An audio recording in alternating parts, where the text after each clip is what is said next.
शुक्रिया भट्ट साहब। बिस्मिल्लाहिर्रहमानिर्रहीम। नाहमदुहु व नसल्ली अला रसूलिल करीम। जनाब तारक बाजवा साहब, SAPM ऑन फाइनेंस, जनाब डिप्टी गवर्नर स्टेट बैंक अनाज साहब, जनाब फाइनेंस सेक्रेटरी अहमद याकूब शेख साहब, ladies and gentlemen, assalamu alaikum and very good morning. Let me welcome you and thank you all for attending this seminar. I would also take this opportunity to acknowledge and express my deep appreciation to our development partners, especially the World Bank and the Asian Development Bank. They have been extending support, and their support is also included in today's event. Ladies and gentlemen, the timing of this event is important as the process of preparing economic and fiscal frameworks for fiscal year 2023-24 budget is to start very soon. Given the challenges presented by the current economic situation, the upcoming budget will be a step in taking the country out of the economic quagmire that the current government has inherited. I therefore to actively part on a high and sustainable growth trajectory. Ladies and gentlemen, we have faced similar economic challenges in the past, and by the grace of all, we were able to take the country out of those crises by acting very swiftly, taking such challenges head on, and we came out as a nation, as a country, stronger than before. Ladies and gentlemen, the economic mismanagement in the last few years has completely reversed the progress which the country had achieved during 2013-18. Let me share a few facts to remind you where Pakistan stood in 2018 and what economic damage has been done to our economy since then. 2016-17 Pakistan economy was ranked 24th in the world. PricewaterhouseCoopers projected that Pakistan would join G20 by 2030. It pains me to share that we are ranked 47th global economy in the year 2022. It is something for all of us as Pakistani to reflect, ponder, deliberate, analyze, see the soul-souling, and find out where we went wrong as a country. You may recall the JETRO, the world-famous organization, before 2018 had rated Pakistan as the second choicest place for foreign direct investment. Today, foreign investment in the country stands at a historic low due to the poor governance and economic mismanagement of the last few years. Ladies and gentlemen, in 2018, Pakistan Stock Exchange market capitalization was over $100 billion, which almost matches your national external debt. With our poor performance of the last few years, the country's stock market capitalization has dropped to $26 billion. There's a loss of over $74 billion in the last few years. It was the same stock exchange which was ranked the best in South Asia and the 5th in the world. Today, we have been downgraded from emerging to frontier market already. It's something to worry about. From 2013 to 2018, the 5 budgets are presented. The per capita income of the country increased by $379 to $1,768 per capita from $1,389. Sadly, in the next 4 years, the increase in the per capita income was only $30. Ladies and gentlemen, over the 70-year period since its inception, the country public debt stock was 25 trillion. In the last 4 years, the debt stock has increased, almost doubled to 49 trillion. Again, another serious issue that we should be pondering as to debt sustainability of Pakistan. If you take the debt to public debt and liabilities, it was 30 trillion, just under 30 trillion in 2018. It has risen to 55 trillion in year 2022. As a consequence, this country, which used to have debt servicing was less than 2 trillion per annum, in fiscal year 2016-17 has risen to over 5 trillion. This is a major, again, it's a result, combination of inflation-led policy rate hike, which was 6.5% in 2018, went before COVID almost 13.75%, and then because of COVID came down globally, so we also had to follow the suit to around 7, and then it has gone back to almost 20%. So it's the spiral effect of what has gone wrong in this country over the last few years. I could go on and share a lot of data with you, facts, and I can challenge anybody to prove that any of the data is wrong. But instead of repeating all those, I think in the last few years we should see that, as I said, what mistakes on the economic front we have made, and we should try to correct those as soon as possible. The coalition government was handed over an economy last year which was completely in shambles. To top it, the previous government had agreed to a loan facility in 2019, which was extended finance facility with the IMF.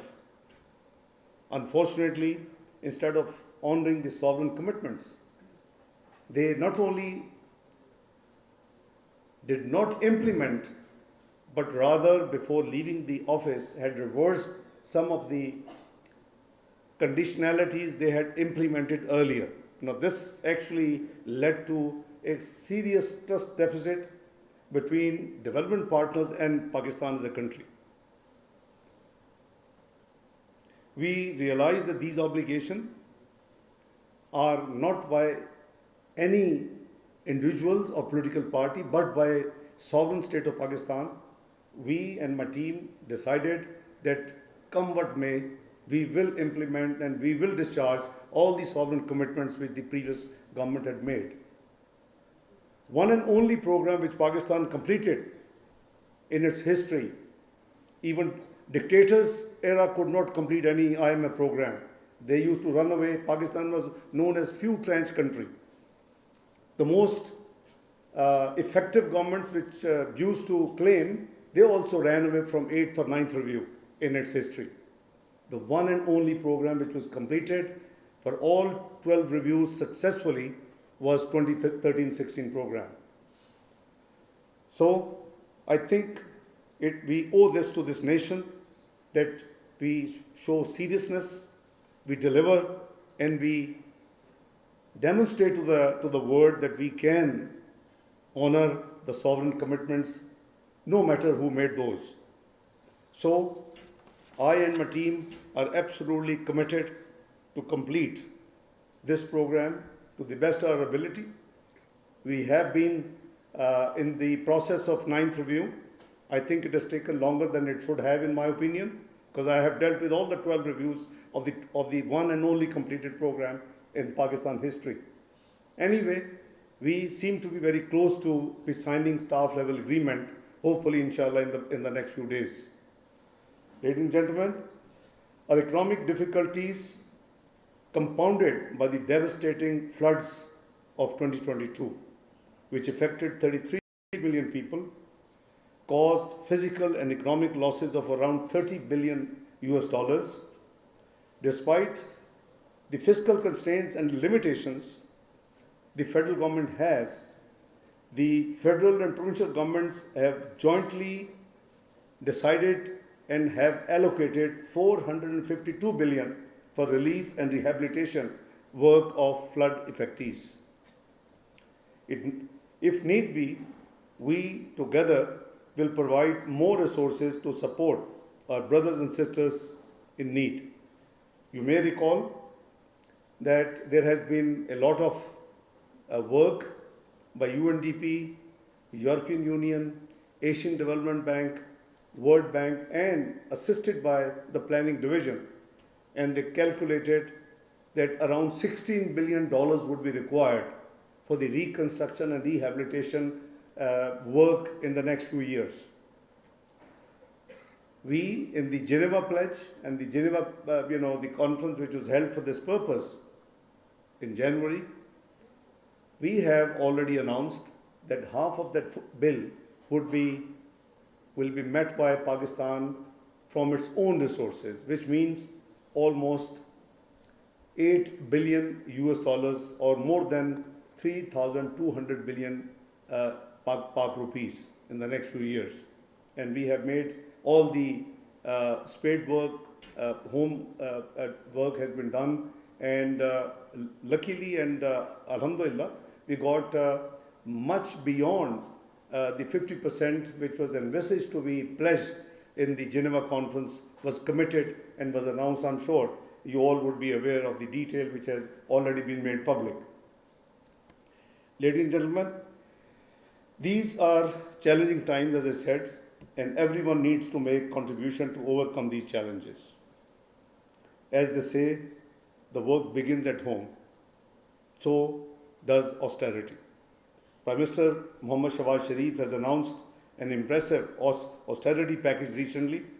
The salient feature I would like to remind few of the salient features: the complete ban on purchase of all vehicles till June 2024, complete ban on purchase of all new durables till June 2024, 15% cut on annualized basis in the current expenditure non-employee related of all ministries, divisions, attached departments and autonomous bodies. Luxury vehicles deployed with cabinet members be withdrawn and have been actually mostly withdrawn already.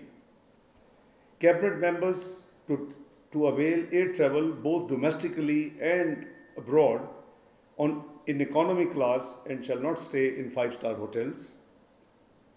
So these are the few measures which have been decided under the leadership of Prime Minister Shahbaz Sharif. In a recent cabinet meeting, they have been already acted upon and implemented. Ministry of Finance has issued all the relevant notifications, and so did the Cabinet Division. The certain austerity measures required notification from the Cabinet Division, and certain measures required a notification by the Finance Division. So I happened to chair that meeting, and we decided, and those notifications are out and implemented and are actually effective as of today. Let me say that it is most unfortunate, in my opinion, that petty politics is still being played in our country's economy. The persistent spread of fake propaganda about Pakistan to default on its international financial obligations is completely ill-founded and malafide, which harms the country's economy. People talk about chart of economy. It's nothing new in our economic history. When I presented the first budget in 2013, I also presented 3-year medium-term budgetary framework. When I presented the budget 2014, I presented the medium framework 2014-17 in 15-18. And every year, I've been appealing to all political parties in the parliament to join together and sign chart of economy.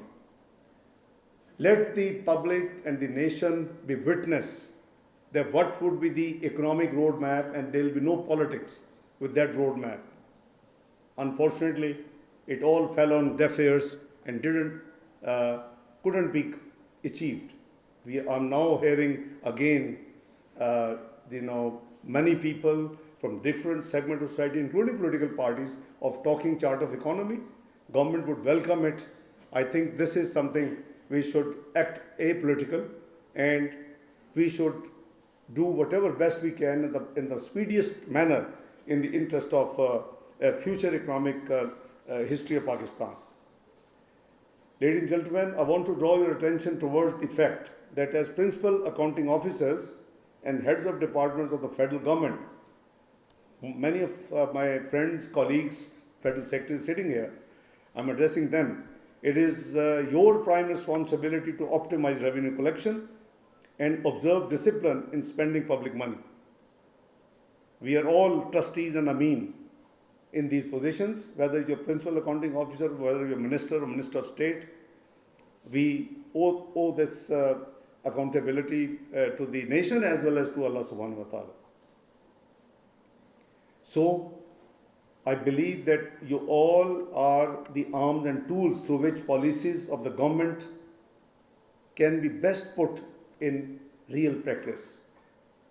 I urge you all to work diligently to enhance revenues, prioritize expenditures, and improve public service delivery and productivity.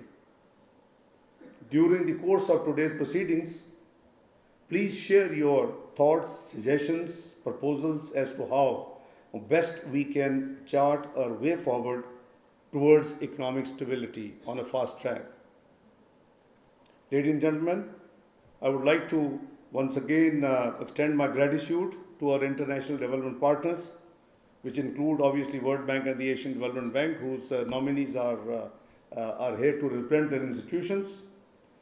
Their support has been instrumental in infrastructure and social sector development in this country and in bringing about necessary economic and structural reforms in Pakistan. I have been dealing with, for example, the Corporate Law Authority conversion to an autonomous body as Security Exchange Corporation of Pakistan. I dealt with them in 90s when I remember 1st of January 1999, from an extended arm of Ministry of Finance, it became an autonomous body in the country. So many structural reforms I can cite here, which have been done with the support and program support of these institutions. So, we as country, we owe great thanks and we acknowledge their contribution in this domain. They have always been doing the hand-holding at the time of calamities and disasters. The latest example being last year floods. They came swiftly forward, and I think we all appreciate their contribution and their hand-holding, which they did very timely. They are our time-tested development partners, as I said, and I would especially like to mention that they provided government the fiscal space to deal with the COVID pandemic as well. So, envisaging the upcoming budgets to be responsive to gender needs, and I'm sure I see a good representation here, we would be gender needs and climate sensitive, and will make sure that needful is being done so that both genders are properly taken care of in this process. We will ensure that such measures are both effective and inclusive. Ladies and gentlemen, under the able guidance and leadership of Prime Minister Muhammad Shahbaz Sharif, and with the support of our coalition partners, we are striving hard to revive the economy. Frankly speaking, before I took over the office from a distance, I didn't know how deep quagmire we as a country are in. Alhamdulillah, I have dealt with 98, 99, the worst economic sanctions on Pakistan. I have dealt with 2013-14 era, when, without knowing which political party will win the elections, it was predicted February 2013 that no matter which political party will win the election, they will have to declare default within 6 to 7 months. Why? Because Pakistan had already been declared macroeconomic unstable country. No surprise. Everybody knows your liabilities. Everybody knew that you have about $6 billion in State Bank. Everybody knew you have to pay 4.6 billion liabilities in the next 6 to 7 months. So it doesn't require rocket science to calculate what would be the melting point. So precisely when we came, State Bank at $6 billion, we won the elections as PMLN. We took the responsibility. But alhamdulillah, we worked hard. We didn't lost nations 1 year to get into IMF program. We took days and months. the cabinet oath was 7th of June. We presented the budget on 12th of June 2013. We signed the IMF agreement on 4th of July 2013. Then you have to move fast. So those two eras I have seen, and I'm sure that God willing, this difficult time will pass. The team, economic team, is doing their best. I'm trying to assist, to the best of my ability and knowledge of economy and the past experience. So I have a very firm faith that we would, inshallah, come out of this quagmire. It was deeper than before, and it was, I would say, much complex than the previous two experiences I had as Finance Minister of Pakistan in late 90s and early in 2013, 2017. So I believe that we have to work together to control the current inflationary pressures. They are unprecedented. We are improving. This team is trying to improve the supply of commodities. ECC of the Cabinet has approved a number of measures to improve agriculture production. We are basically an agri-economy. And introduce much needed structural reforms in the energy sector as well. Because, without quoting the multilateral institutions, they say, if Pakistan has to survive, God, inshallah, Pakistan will survive. This is my iman. Power sector has to be structurally reformed and fixed. And let me endorse that the issue was and has been very grave. A country producing with a cost of 3,000 billion energy in Pakistan has only been recovering around 1,600 billions. You can't afford to lose 1,400 billions in energy sector. So I with my team, we have done our best. Power division has been on board. We have done our best that the gas sector regular flows should stop in the circular debt. So you see, these are the very painful reforms. Reforms are never easy. So we have been passing through in the last few months doing all this job, and it has been painful. But alhamdulillah, as I said, we have done most of the work, and I think we are, alhamdulillah, now in a position where we can move with confidence, we can move forward as a country, as a nation. The historic Kisan package, you may recall, was over 2,000 billion rupees. It was unprecedented, and I think it will go a long way in improving agricultural productivity. As late as yesterday, I and my team had meeting with the Fauji fertilizer bin Qasim, who produced the one and only project in the country who produced DAP in the country. You may have been reading the media reports.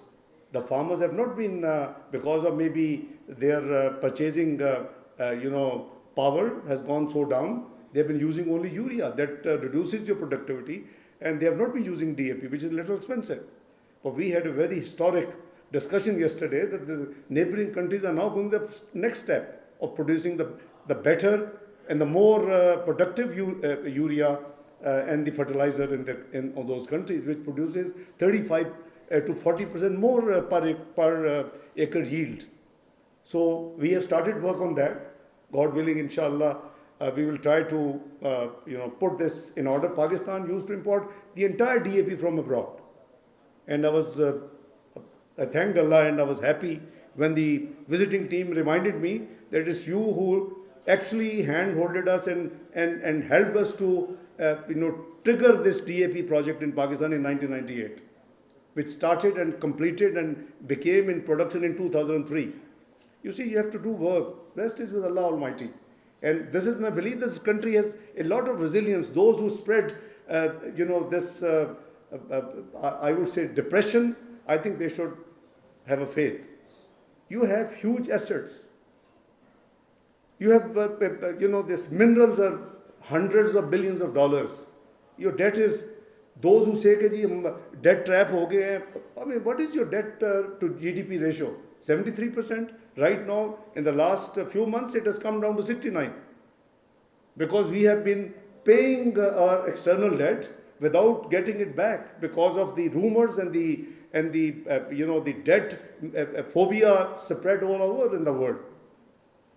So 73, when it took over when it left in 2017, it was 63% debt to GDP. When it came back, it was 73. Right now, it's 69. So 73 isn't something to worry. US is around over 110%. UK, after a pandemic, is over 100%. Japan is 257%. I haven't seen their politicians or pseudo-intellectuals coming on their televisions and blaming that the country is going to go, in a very serious problem. For heaven's sake, have a faith. Don't do petty politics with Pakistan. This is unfair. So Pakistan has the resilience to meet these challenges. They are there. I'm not saying that we are all hunky-dory and there's no problem. Yes, we are in a quagmire. It's misgovernance, it's ill-discipline, it's non-performance, and it's, I don't want to use the corruption. So you see, we have to just put our home right, and we are an economy which is very resilient. We have seen in 1998, 99. There was a full effort to put Pakistan on knees so that it rolls back its nuclear capability. So if we as a nation, we work hard, we can come out of these problems. And the team, I compliment the team who has been working with me in the last few months. And as I said, I'm a very optimistic person, and I have been demonstrating optimism not without any reason. It has proved to be right. The country, which was macroeconomic unstable country in 2013, thanks to the team at that time which helped me, we reached to a point where you were projected to be part of G20 in 2030. We as a nation should have tried hard to reduce that timeline to 26, 27. It was doable. But the petty politics in this country have led to new ventures which have landed Pakistan in a serious trouble from 24th economy to 47th economy in 4 years. Let's learn a lesson. Let's be a patriotic Pakistani. And let's take our country forward. It has a future, inshallah. This is my belief, this is my faith, and I mean it. So at the end, I once again thank Tariq Bajwa Saab, Secretary Saab, all the team who have organized this seminar and this discussion. I'm sure will help a lot. The representatives of World Bank and ADB will be there, and your contributions would mean a lot for the upcoming budget. So I thank you for your patient hearing. I wish you all the best, a pleasant day, and a very enjoyable discussion, the whole day, which I'm sure will help Pakistan in charting out the necessary reforms which we should be introducing in the forthcoming budget for the fiscal year 2023-24. God bless you all. Thank you very much. Pakistan Zindabad.